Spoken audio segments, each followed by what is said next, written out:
وہ آپ کے اس عظیم احسان کے مقابلے میں کوئی حقیقت نہیں رکھتا؟ سچ پوچھیے تو عزت و ناموس سے بڑھ کر کوئی دولت نہیں ہوتی۔ اس دولت کے آگے دنیا کی سب سے بڑی دولت بھی ہیچ ہوتی ہے۔ میں نے کسی بھی صلے کی غرض سے آپ کی خدمت نہیں کی، مجھے شرمندہ مت کیجیے۔ اللہ تمہیں خوش رکھے بیٹے، یہ رکھ لو، قرۃ العین اپنی خوشی سے دے رہی ہے۔ نواب صاحب بولے، میں نے قرۃ العین کے ہاتھ سے وہ تھیلی لے لی۔ مجھے شک سا ہوا۔ اپنا شک دور کرنے کے لیے میں نے تھیلی کا منہ کھولا تو میرا شک درست ثابت ہوا۔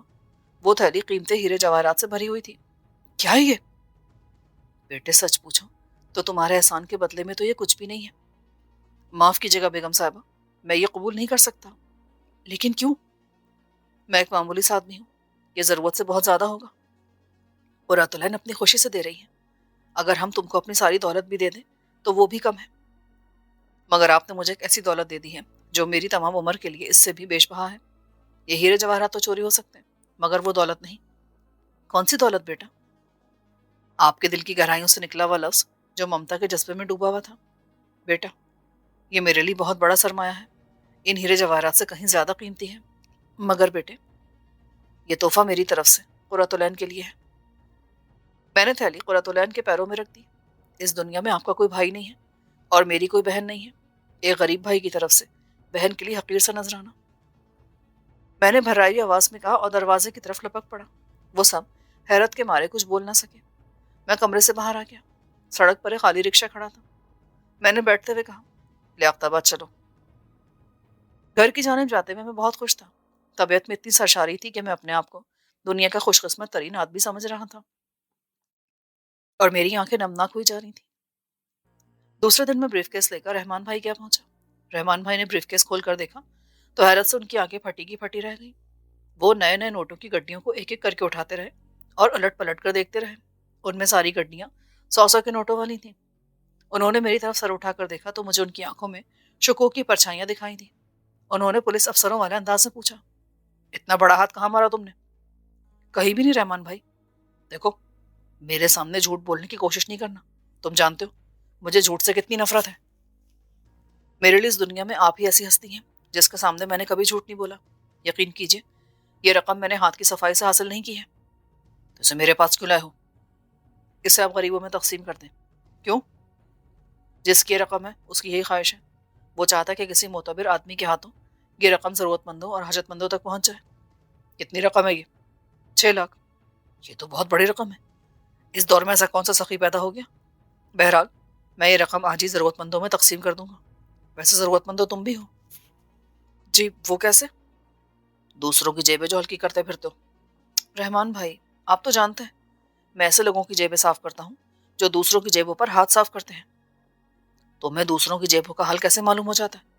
تم اندازہ کیسے لگا لیتے ہو کہ آنے والا کسی کی جیب پر ہاتھ صاف کر کے آ رہا ہے؟ یہ تو ان کے چہروں پر لکھا ہوتا ہے۔ ویسے مجھ سے جیبوں کا حال پوشیدہ نہیں رہتا۔ جس طرح اللہ کو دلوں کا حال معلوم ہوتا ہے، اسی طرح میں جیبوں کا حال معلوم کر لیتا ہوں۔ میں نے چند اصول وضع کی ہیں جن پر میں سختی سے کاربند ہوں۔ تم نیک اور مخلص آدمی ہو، میں تمہاری پاکیزہ دلی سے واقف ہوں، مگر جو داغ تمہاری پیشانی پر لگا ہے تمہیں پسند ہے کیا؟ دوسروں کے منہ سے لفظ پاکٹ مار سن کر تم کیسا محسوس کرتے ہو؟ رحمان بھائی، میں پاکٹ مار نہیں، جیب تراش ہوں۔ ارے بھائی، بات تو ایک ہی ہوئی نا۔ ایک بات نہیں ہوئی۔ پاکٹ مار اور جیب تراش میں فرق ہوتا ہے۔ پاکٹ مار ایک بے رحم اور سفاک صفت شخص ہوتا ہے جو ہر کس و ناقص کی پاکٹ مارتا پھرتا ہے۔ جیب تراش وہ ہوتا ہے جو جیب نہیں کاٹتا بلکہ تراشتا ہے، تراش خراش کے فن سے انقلاب پیدا کرتا ہے، جیسے درزی۔ کیا جیب تراشنا کوئی فن نہیں ہے؟ جبکہ کسی بھی چیز کو تراشنا ایک فن ہے، جیسے ہیرے کو تراشنا۔ بھائی، تمہاری باتیں میری سمجھ میں تو نہیں آ رہی۔ چلے، میں پھر کسی وقت حاضر ہو کر سمجھا دوں گا۔ اب اجازت۔ چائے پی کر جانا، میرا ایک دوست حیدرآباد سے ربڑی لے کر آیا ہے، وہ بھی کھاتے جاؤ۔ ربڑی؟ ہاں، جب تک تم اخبار پڑھو میں ربڑی اور چائے کا کہہ کر آتا ہوں۔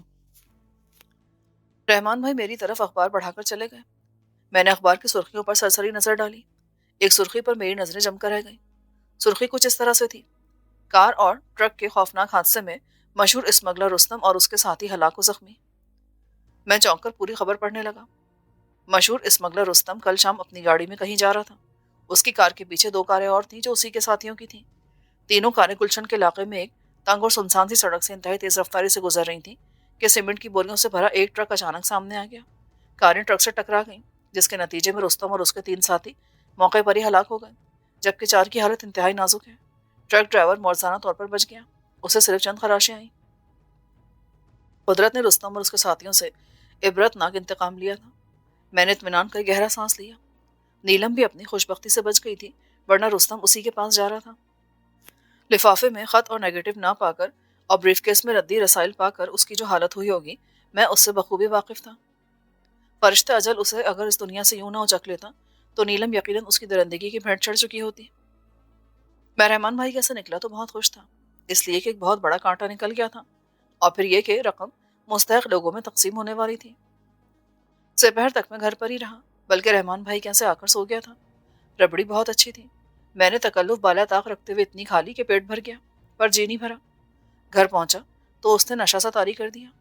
سو کر اٹھا تو طبیعت بھاری تھی، اسے ہضم کرنے کے لیے صدر چلا گیا۔ شام کا وقت تھا۔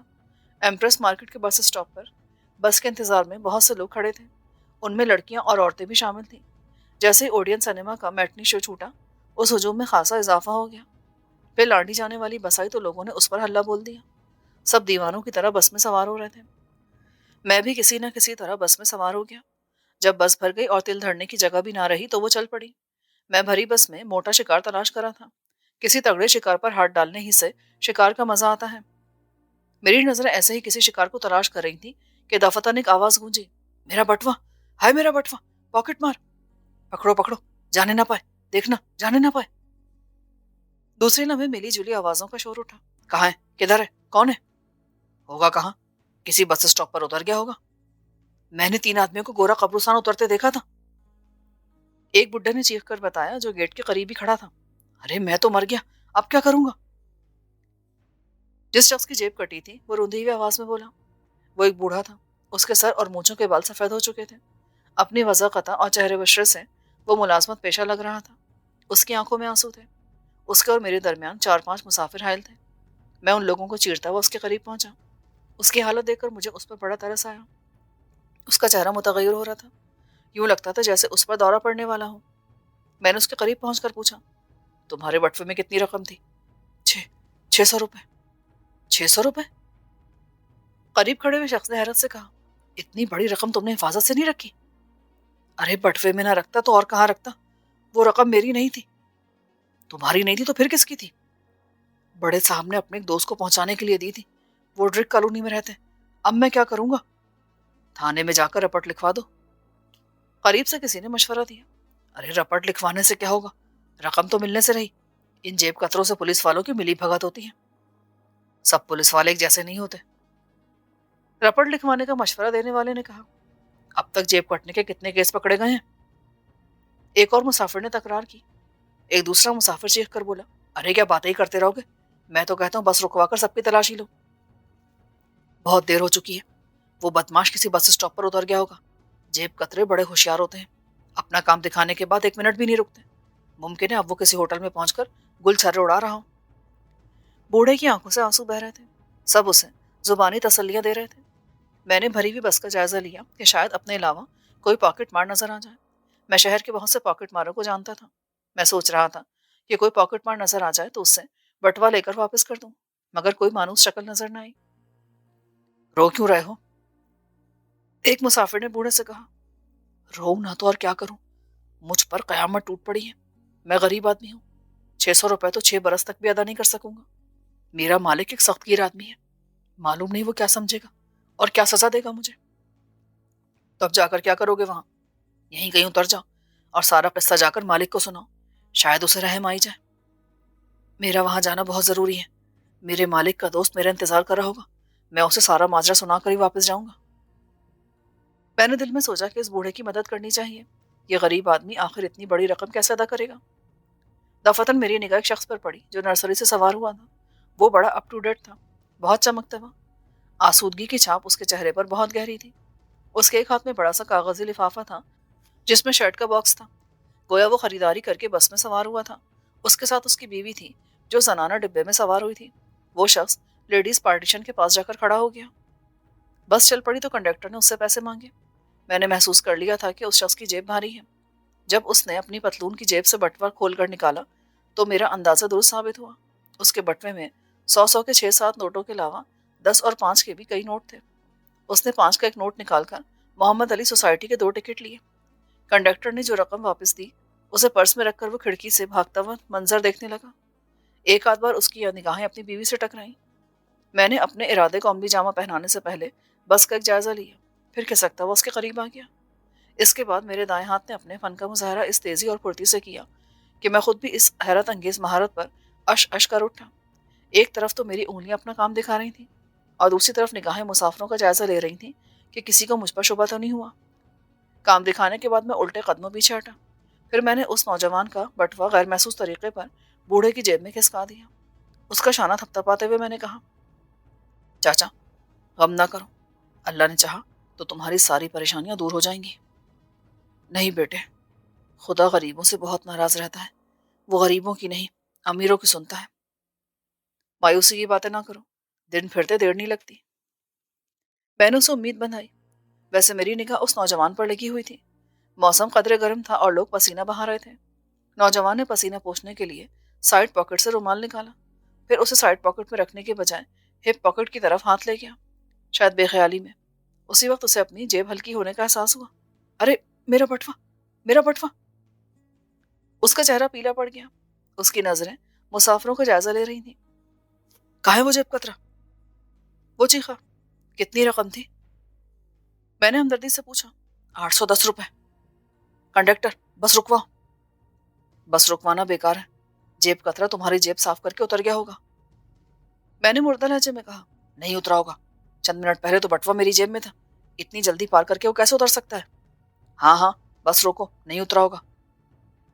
قریب کھڑے مسافر نے تائید کی، بس لال کوٹھی کے بعد کہیں بھی نہیں رکی۔ نہیں، یقیناً وہ نہیں اترا ہوگا۔ لوگ چلانے لگے، ہاں ہاں اس بوڑھے کی بھی تھوڑی دیر پہلے جیب کٹی ہے۔ کنڈکٹر نے بس رکوا دی۔ ایک شخص نے چیخ کر کہا، دیکھو کسی کو بس سے اترنے نہ دینا۔ کنڈکٹر گیٹ کی طرف جاتے ہوئے بولا، میں پولیس والے کو بلا کر لاتا ہوں۔ میں نے نادانستگی میں اس غریب بوڑھے کو ایک بہت بڑی مصیبت میں پھنسوا دیا تھا۔ اس کی نمازیں بخشوا رہا تھا کہ روزے گلے پڑ گئے۔ میں غریب بوڑھے کی طرف سے فکر مند ہو گیا تھا۔ صورتحال ایسی تھی کہ اس کی جیب سے بٹوا نکال کر فرش پر بھی نہیں ڈالا جا سکتا تھا، اس لیے کہ کوئی بھی یہ میری حرکت دیکھ سکتا تھا۔ بوڑھا خوش ہو رہا تھا کہ جیب کترا پکڑا جائے گا تو اس کی رقم بھی اسے مل جائے گی۔ وہ اپنا غم بھول گیا تھا، بلکہ پرجوش نظر آ رہا تھا۔ وہ طیش میں آ کر بولا، اگر وہ حرامزادہ میرے ہاتھ لگ گیا نا تو میں اس کا بھرکس نکال دوں گا۔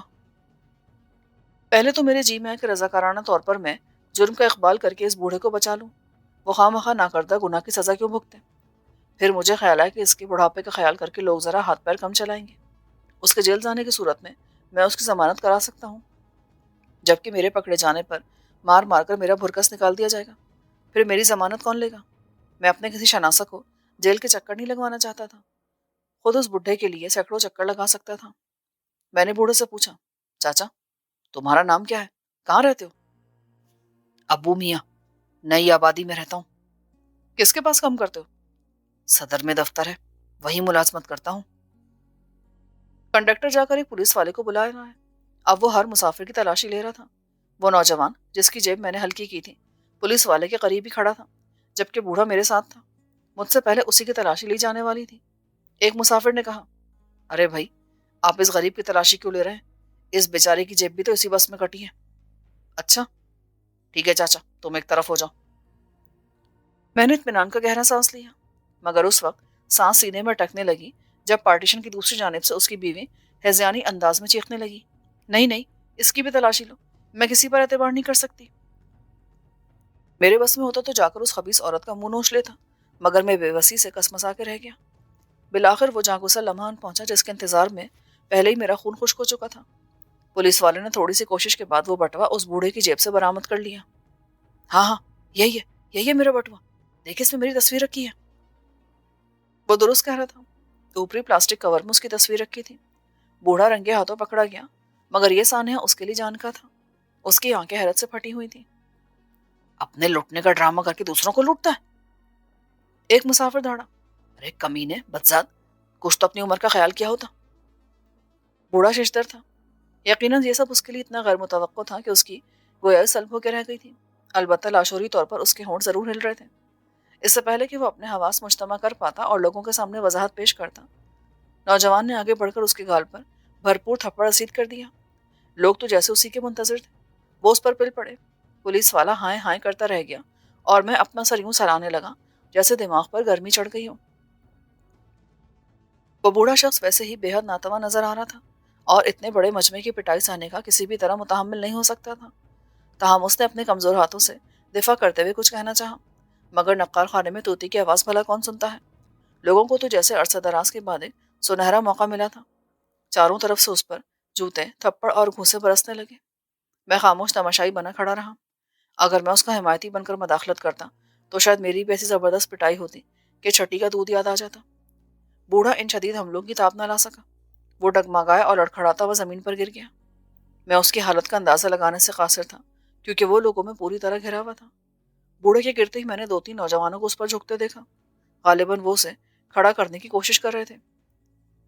یکایک ایک خیال میرے ذہن میں کوندا بن کر لپکا اور میں چیخ پڑا، ٹھہرو! میں کو چیرتا ہوا بوڑھے کے پاس گیا۔ وہ بیچارہ ادموا ہو گیا تھا۔ اس کے منہ سے خون جاری تھا اور اس پر نظر کسی کیفیت تاری تھی۔ کیا بات ہے؟ کون ہو تم؟ پاکٹ زدہ صاحب کو میری مداخلت ناگوار گزری تھی۔ انسان ہوں، کیسا نہیں ہوا ہوگا کہ جیب قطرے بدماش نے بٹوس بیچارے کی جیب میں ڈال دیا ہو۔ میں نے مجمع اور پولیس والے کی جانب پر امید نظروں سے دیکھا۔ یہ کیسے ہو سکتا ہے؟ کیا اس وقت اسے احساس نہیں ہوگا؟ آپ نہیں جانتے یہ جیب قطرے کتنے ماہر ہوتے ہیں۔ ان کے مشاق ہاتھ میں کسی چوزے کسی نرمی ہوتی ہے۔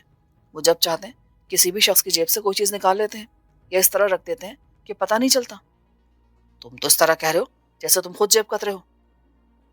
اس بات پر کچھ لوگوں کے دانت نکلے، لیکن یہ جملہ مجھے ڈنگ بن کر لگا۔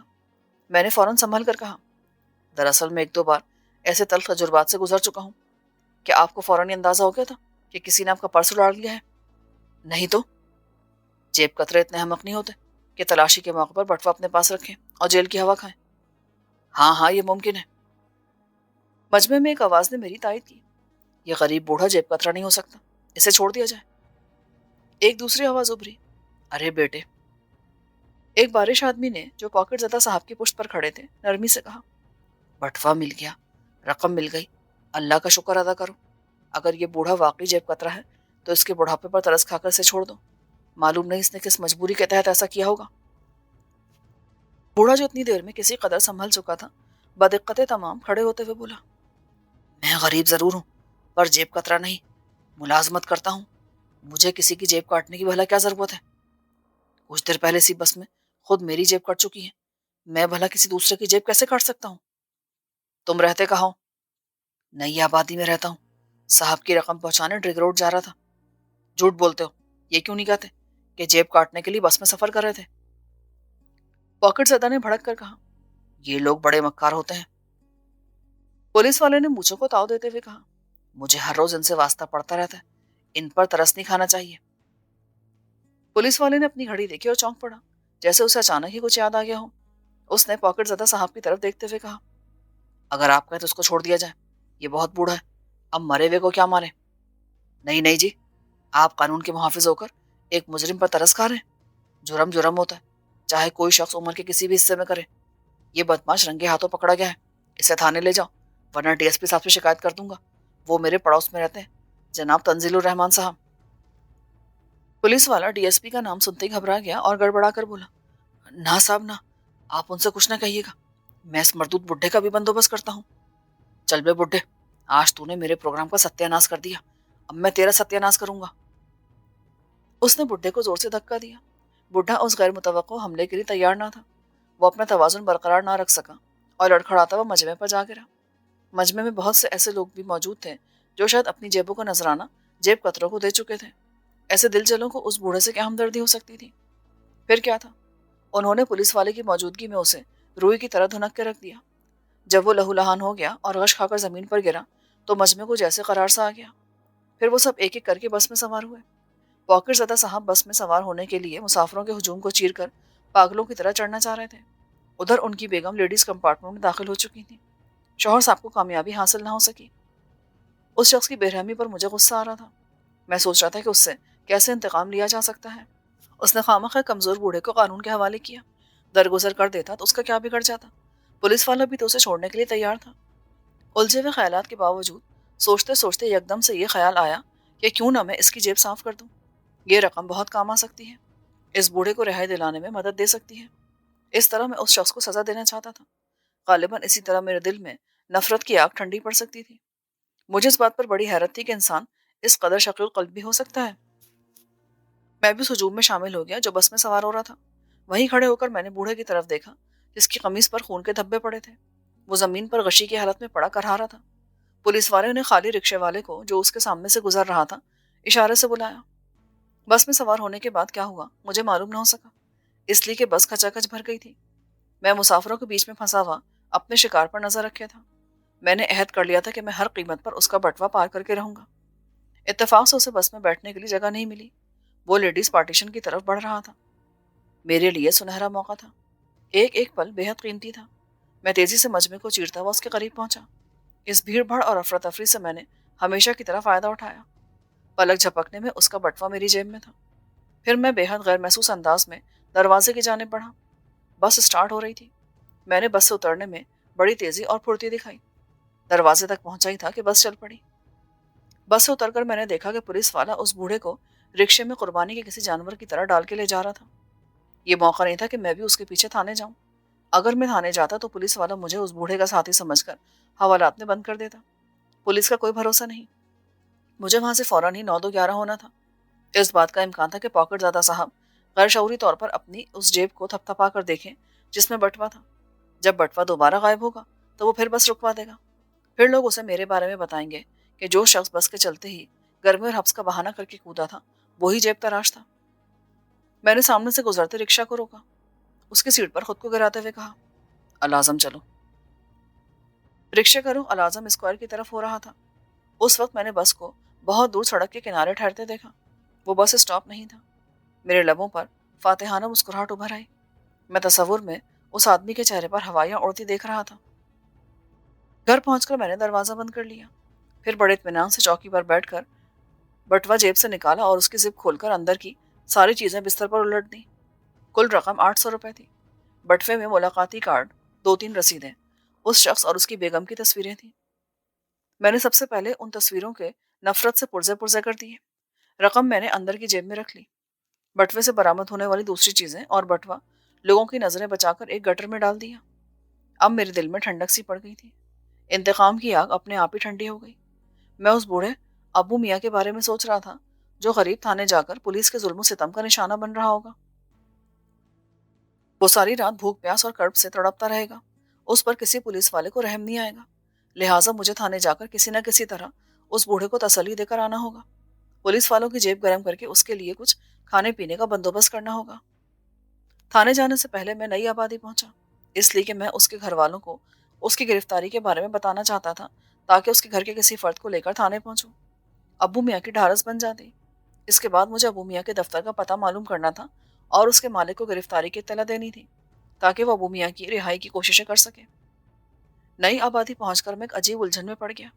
اتنے بڑے علاقے میں ابو میاں کے مکان کا پتہ کرنا آسان نہیں تھا۔ میرے پاس مکان نمبر نہیں تھا۔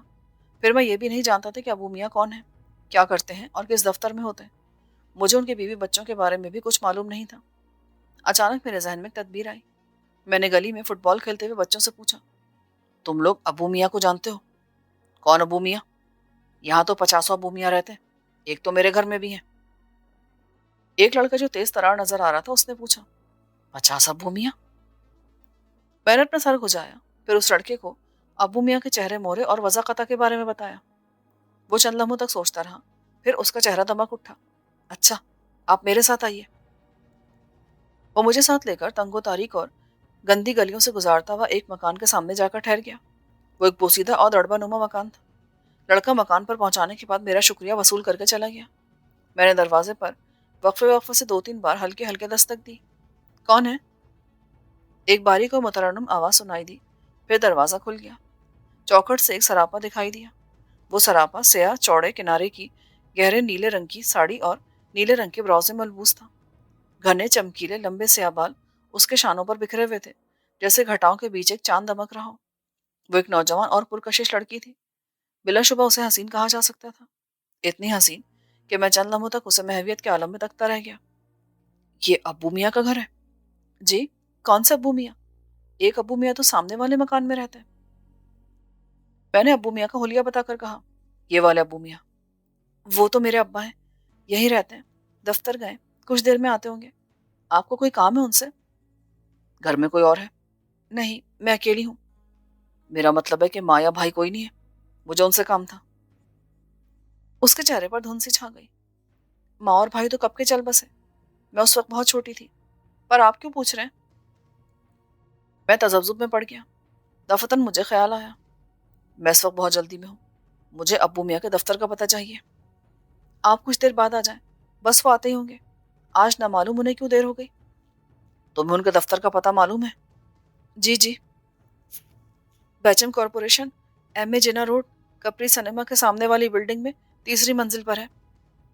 تم اپنے پڑوس کی کسی عورت کو کچھ دیر کے لیے بلا سکتی ہو جو تم سے بہت قریب ہو؟ کیوں؟ ابو میاں کے بارے میں کچھ کہنا ہے۔ کیا کہنا ہے؟ جو کچھ کہنا ہے مجھ سے کہو، کیا بات ہے؟ خیریت تو ہے نا؟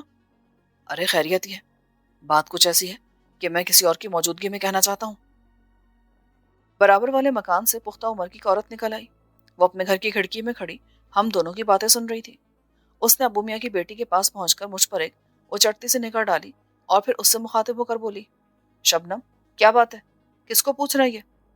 چاچی، یہ ابا کے بارے میں کچھ کہنا چاہتے ہیں، مگر مجھے نہیں بتا رہے۔ اچھا؟ عورت نے مجھے ایک لمحے کے لیے اوپر سے نیچے تک دیکھا۔ اس نے موقع کی نزاکت کو سمجھ لیا تھا، وہ بے حد سمجھدار تھی۔ آپ اندر آ جائیے، اس نے اندر جا کر کہا۔ گھر کے آنگن میں داخل ہوتے ہوئے میں نے اس کا جائزہ لیا۔ آنگن بہت چھوٹا تھا، نیم کا ایک درخت دیوار کے پاس تھا اور امرود کا ایک درخت کمرے کے سامنے تھا۔ آنگن میں ایک چھوٹی سی چوکی پڑی تھی، وہ صاف تھی۔ پھر بھی شبنم نے بجلی کی سی تیزی کے ساتھ ایک کپڑا اندر سے لا کر اسے صاف کیا۔ چاچی نے مجھے بیٹھنے کے لیے کہا۔ جیسے ہی میں بیٹھا، چاچی نے کہا، ہاں بتاؤ کیا بات ہے؟ میری نظر شبنم کے چہرے پر پڑی۔ اس کے چہرے پر زردی سی چھا رہی تھی۔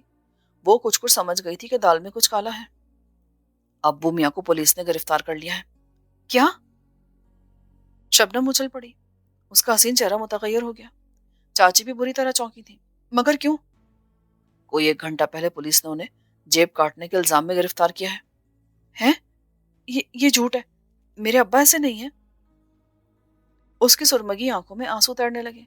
اس نے آگے بڑھ کر چاچی کا سہارا لیا جیسے اس کا سر چکرا رہا ہو۔ چاچی کی حالت بھی غیر ہو رہی تھی۔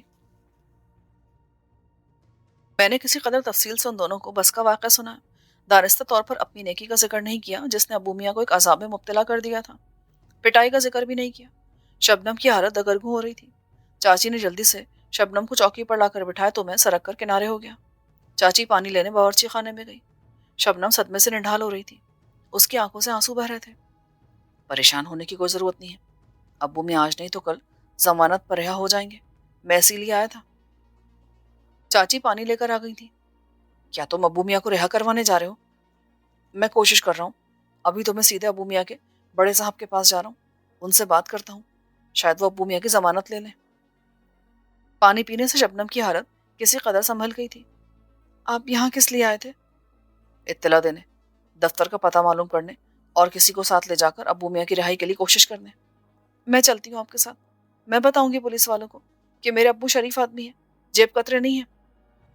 تمہارا وہاں جانا مناسب نہیں ہے۔ کیوں؟ میرے باپ کو قید کر دیا گیا ہے اور میں نہ جاؤں؟